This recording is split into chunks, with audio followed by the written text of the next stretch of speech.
திருவள்ளுவரின் வழியில் வாழ்ந்து வாழ்வின் உன்னத நிலையினை அடைய திருக்குறளோடு நாம் என்னும் இந்த நிகழ்விலே இணைந்திருக்கின்ற உங்கள் அனைவருக்கும் முதற்கண் வணக்கம். குறள் எண் 499. அதிகாரம் இடனறிதல். பாண்டவர்கள் விராட நாட்டில் மறைந்து வாழ்வதை அறிந்த துரியோதனன் விராட நாட்டின் மீது போர் தொடுக்க நினைத்தான். முதல் திட்டமாக விராட நாட்டின் பசுக்களை கவர்வதற்காக திரிகர்த்த நாட்டு மன்னன் சுசர்மாவை அனுப்பினான்.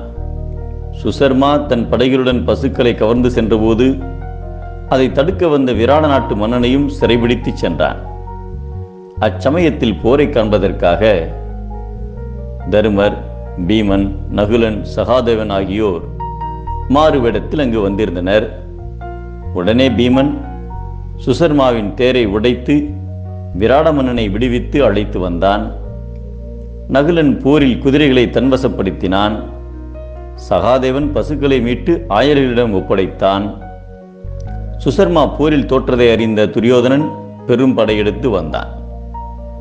துரியோதனன் படையெடுத்து வருவதை அறிந்த விராட நாட்டு இளவரசன் உத்தரகுமாரன் போருக்கு சென்றான். அவனுக்கு தேரோட்டியாக திருநங்கை உருவத்தில் இருந்த அர்ஜுனன் சென்றான். துரியோதனனின் படைபலத்தை பார்த்து பயந்து ஓட நினைத்த இளவரசனை அர்ஜுனன் தேரில் கட்டி தன்னுடைய ஆயுதங்களை மறைத்து வைத்திருந்த இடத்துக்கு சென்று வில்லை எடுத்தான். உத்தரகுமாரன் தேரை செலுத்திக் கொண்டு வந்து போர்க்களத்தில் நிறுத்தினான். அஞ்ஞாத வாசத்திற்கான கால நேரம் முடிந்து விட்டதால் அர்ஜுனன் தனது வேடத்தை கலைத்தான். பல அம்புகளை எதிரி படையை நோக்கி ஏவினான். இதனால் பல வீரர்கள் மாண்டனர். அர்ஜுனனிடம் போரிட்டு மீள முடியாது என்பதை அறிந்த சில வீரர்கள் அங்கிருந்து ஓடினர்.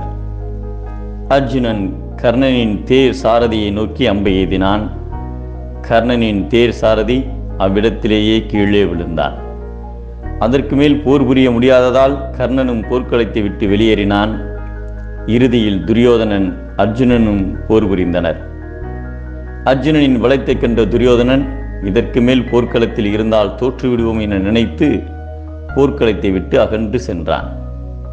அரணின் வலிமையும் ஆற்றலும் இல்லாத அரசராயினும் அவர் வாழ்கின்ற இடத்திற்கே சென்று அரசை தாக்குவது கடினம் என்பதை சிறை நலனும் சீரும் இளரெனினும் மாந்தர் உரை நிலத்தோடு ஒட்டல் அரிது என்கிறார் நம் தெய்வப்புலவர் திருவள்ளுவர்.